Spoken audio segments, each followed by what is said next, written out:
그 후에 예수께서 나가사 레위라 하는 세리가 세관에 앉아 있는 것을 보시고 나를 따르라 하시니 그가 모든 것을 버리고 일어나 따르니라. 레위가 예수를 위하여 자기 집에서 큰 잔치를 하니 세리와 다른 사람이 많이 함께 앉아 있는지라. 바리새인과 그들의 서기관들이 그 제자들을 비방하여 이르되 너희가 어찌하여 세리와 죄인과 함께 먹고 마시느냐. 예수께서 대답하여 이르시되 건강한 자에게는 의사가 쓸데없고 병든 자에게라야 쓸데있나니 내가 의인을 부르러 온 것이 아니요 죄인을 불러 회개시키러 왔노라. 그들이 예수께 말하되 요한의 제자는 자주 금식하며 기도하고 바리새인의 제자들도 또한 그리하되 당신의 제자들은 먹고 마시나이다. 예수께서 그들에게 이르시되 혼인집 손님들이 신랑과 함께 있을 때에 너희가 그 손님으로 금식하게 할 수 있느냐. 그러나 그 날에 이르러 그들이 신랑을 빼앗기리니 그 날에는 금식할 것이니라. 또 비유하여 이르시되 새 옷에서 한 조각을 찢어 낡은 옷에 붙이는 자가 없나니 만일 그렇게 하면 새 옷을 찢을 뿐이요 또 새 옷에서 찢은 조각이 낡은 것에 어울리지 아니하리라. 새 포도주를 낡은 가죽 부대에 넣는 자가 없나니 만일 그렇게 하면 새 포도주가 부대를 터뜨려 포도주가 쏟아지고 부대도 못 쓰게 되리라. 새 포도주는 새 부대에 넣어야 할 것이니라. 함께 읽겠습니다. 묵은 포도주를 마시고 새 것을 원하는 자가 없나니 이는 묵은 것이 좋다 함이니라. 아멘. 사랑하는 성도 여러분, 오늘 말씀에서 예수님은 세리 일을 하던 레위를 제자로 부르십니다. 레위는 세관에 앉아 세리의 일을 하고 있었습니다. 사람들에게 세금을 걷는 일, 그것이 바로 세리의 일입니다. 당시 세리라는 직업이 죄인으로 여겨졌던 이유는 로마로부터 녹을 받으며 일하기 때문이며 또한 몇몇 세리들은 정해진 세금보다 더 많은 금액을 거두어 들여서 자기들의 주머니를 채웠기 때문입니다. 따라서 유대인들에게 세리라고 하는 자들은 죄인 취급을 당하던 자들이었습니다. 레위가 세관에 앉아 있었다라는 것은 그도 마찬가지로 유대인들에게 죄인이라 취급받았던 사람임을 보여줍니다.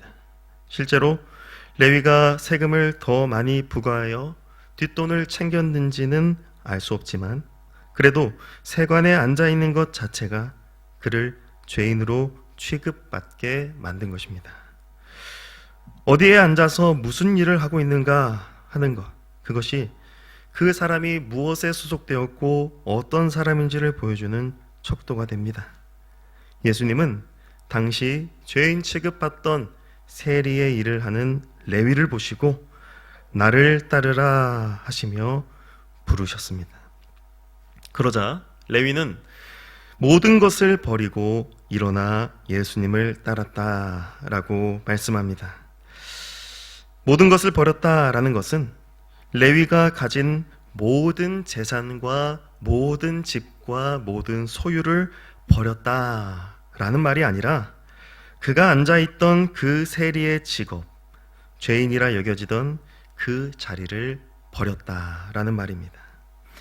예수님의 말씀 한 번으로 레위는 자기의 그 세관 직업을 버리고 예수님을 따르게 된 것입니다. 이제는 그토록 죄인 취급받던 자리가 아니라 예수님과 함께 하나님 나라를 향하여 걸어가는 그 여정이 레위에게 시작된 것입니다. 예수님의 부르심을 받는다는 것, 그리하여 예수님을 따르게 되었다라는 것은 이전에 앉아있던 그 죄악된 자리, 죄인 취급받던 자리, 하나님이 기뻐하시지 않으시는 그 자리를 내버리고 일어나게 되었다라는 것과 같습니다. 예수님이 우리를 부르셨다면 우리는 이전에 내가 의지하던 그 자리, 죄로 얼룩진 그 자리를 버려버리고 이제 예수님과 함께 걷고 예수님과 함께 먹고 마시는 그 하나님 나라의 의로운 삶을 살아가는 것이다 라는 말씀입니다. 이것이 바로 예수님의 부르심을 받아 예수를 따르게 된 인생에게 나타나는 가장 큰 변화요 새로움입니다. 그 다음 레위는 예수님을 위하여 잔치를 베풉니다. 그것도 큰 잔치를 베풀었다라고 말씀합니다.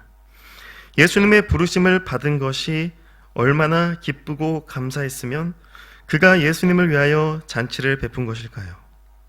레위는 이제 자신의 것을 예수님을 위하여 드리는 인생이 된 것입니다. 예수님의 부르심에 합당한 모습으로서 이제 자기 자신을 위하여 사는 인생이 아니라, 자기의 주머니를 채우기 위하여 사는 인생이 아니라 예수님을 위하여 잔치를 베풀고 예수를 위하여 내 것을 내어드리며 예수를 위하여 많은 사람에게 은혜를 나누는 자가 된 것입니다. 예수 그리스도를 따르는 자가 바로 이러한 자입니다.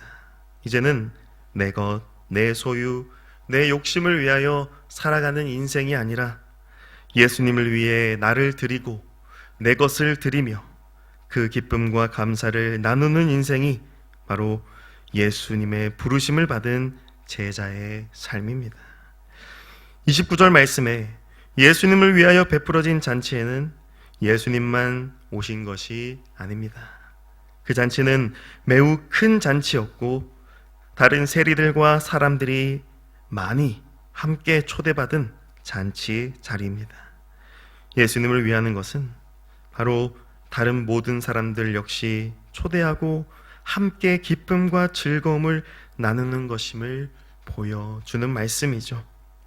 29절 말씀에 함께 앉아있는지라 라고 하는 것은 그들이 식사 교제를 나누고 있었다라는 말과 같습니다. 유대인들은 비스듬히 누워있는 듯한 자세로 함께 떡을 떼고 교제를 나누었습니다. 지금 여기 앉아있는지라 라고 하는 이 표현이 헬라어로 비스듬히 누워 식사 교제를 나누는 그 유대인들의 문화를 보여주는 표현입니다. 따라서 레위는 예수님과 함께 그리고 다른 세리와 많은 사람들과 함께 식사를 나누며 이 잔치를 즐거워했던 것입니다. 사랑하는 성도 여러분, 매우 단순한 적용인 것 같지만 이 말씀은 예수님을 믿고 따르는 우리에게 아주 중요한 메시지를 주고 있습니다. 예수님의 부르심을 받은 자, 그리하여 죄인의 자리에서 의인의 자리로 옮겨지게 된 자는 예수님을 위하여 잔치를 베풀고 또한 그 잔치에 많은 사람들을 초대하여 함께 기쁨과 감사를 나누는 자이다 라는 말씀입니다. 이전에는 죄인의 자리에서 내 배만 불리려고 또한 내 이익만 챙기려고 했던 그러한 모습은 버리고 이제 예수를 위하여 이웃을 사랑하고 내 것을 나누어 주는 모습, 이 모습이 바로 예수님의 부르심을 받고 예수님을 따르는 자의 모습이라는 말씀입니다. 우리에게도 이와 같은 모습이 있기를 소망합니다. 나를 위해, 내 주머니를 위해, 내 욕심을 위해 살아가던 삶에서 돌이켜서 예수님을 위하여 내 것을 드리고 나누며 함께 기쁨의 잔치를 누리는 그런 제자의 삶을 살아가기를 소망합니다. 이제 죄인의 자리가 아니라 잔치와 기쁨과 나눔이 있는 의인의 자리에서 예수님을 위하여 살아가는 저와 여러분이 되기를 간절히 축복합니다. 그런가 하면 오늘 말씀에 이 잔치를 즐기지 못하는 또 한 부류의 죄인들이 등장합니다. 그들은 바로 바리새인과 서기관들입니다. 그들은 레위와 세리들을 죄인 취급하여 정죄하던 자들입니다. 예수님은 죄인들을 향하여 손가락질하거나 정죄하지 않으셨고 그들을 불러 예수를 따르게 하셨건만 바리새인과 서기관들은, 그 종교 지도자들은 죄인들의 죄를 들추어내고 손가락질하며 비방하던 자들이었습니다. 이러한 그들의 모습은 예수님과는 다른, 하나님의 뜻과는 다른 또 다른 죄인의 모습이었습니다. 죄인을 죄인이라 하는 것이 왜 죄인가 라는 생각을 할 수 있을지 모르겠습니다. 그러나 죄인을 죄인이라 하는 그 기준, 그 판단 기준을 내가 가지고 있는 것, 나에게 두는 것, 그것이 죄입니다. 바리새인과 서기관들은 죄의 기준을 자신들의 율법과 전통에 두고 있었습니다. 그래서 세리를 향해 죄인이라고 손가락질하며 정죄하였던 것이죠. 그러나 예수님의 입장은 완전 달랐습니다. 예수님이 보실 때, 다시 말해 하나님이 보실 때는 세리, 레위나 바리새인이나 모두 똑같은 죄인입니다. 세리라고 해서 더 나쁜 죄인이거나 또는 바리새인이라고 해서 더 의로운 죄인이 되는 것이 아닙니다. 하나님 앞에서, 예수님 앞에서는 모두가 다 죄인입니다. 오직 예수님 한 분만 죄가 없으신 하나님 아들이시기 때문입니다.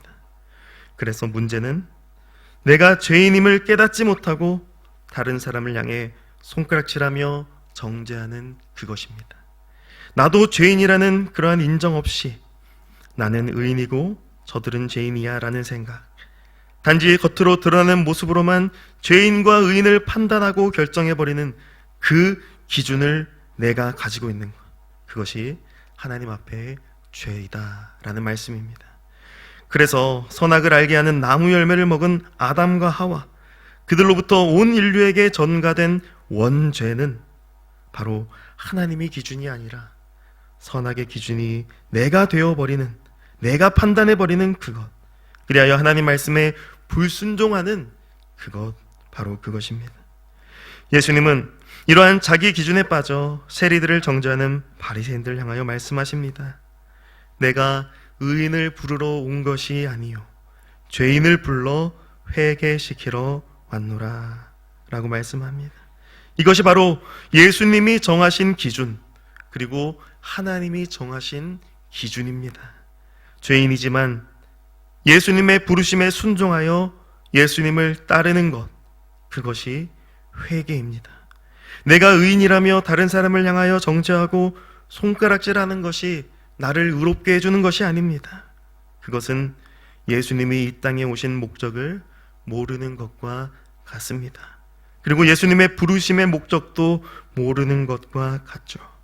예수님은 우리를 죄로부터 구원하시기 위하여 하나님 아버지의 보내심을 받고 이 땅에 오신 하나님의 아들이십니다. 그렇기 때문에 오직 하나님의 아들 예수님만이 의로우신 분이십니다.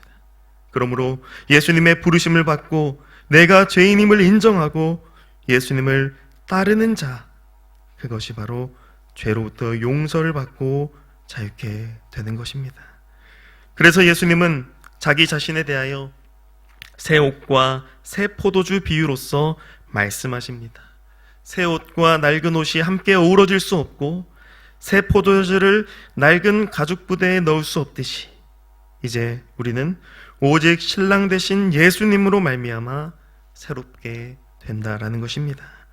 과거에 묵어버린 율법, 바리새인과 서기관들이 만들어 놓은 옛 전통, 그것이 아니라 오직 새 포도주이시며 신랑 되신 예수 그리스도로 말미암아 우리가 새롭게 된다라는 말씀입니다. 사랑하는 성도 여러분, 바라기는 우리를 부르사 회개하게 하시며 새롭게 하시는 우리 예수님을 붙들며 그분과 함께 걸어가는 인생이 되기를 간절히 축복합니다. 예수님의 부르심을 받은 우리는 이제 죄인의 자리를 버려버리고 예수님과 함께 먹고 마시며 누리는 그 잔치에 속한 자다라는 사실을 잊지 마시기 바랍니다. 예수님의 제자는 이제 더 이상 내 욕심을 위하여 내 힘으로, 내 기준으로 살아가는 것이 아니라 날 부르신 예수님을 따라서 그분과 함께 하나님 나라를 향하여 걸어가는 새로운 인생이 되었음을 기억하시면서 오늘도 주 예수와 동행하는 그 하늘의 복과 기쁨을 누리며 살아가는 저와 여러분이 되시기를 주님의 이름으로 간절히 축복합니다. 아멘. 기도하겠습니다. 하나님 아버지, 죄인의 자리에 있던 우리를 일으켜 세우시고 주를 따르라고 불러주신 그 주님의 은혜에 감사합니다. 이제는 내가 주님의 부르심을 받은 제자요 자녀라는 사실을 기억하며 주를 위해 나를 드리고 삶을 드리고 은혜와 자비를 나누는 주님의 제자의 삶을 살게 하여 주시옵소서. 바리새인과 서기관들처럼 내가 기준이 되어서, 내가 선과 악의 기준이 되어 죄에 빠지는 그러한 누를 범하는 것이 아니라 죄인된 날 위에 땅에 오신 예수 그리스도만을 끝까지 바라보며 주님을 내 마음의 기준 삼고 살게 하여 주시옵소서. 이 모든 말씀 죄인을 부르러 오신 우리 주 예수 그리스도의 이름으로 간절히 기도드리옵나이다. 아멘.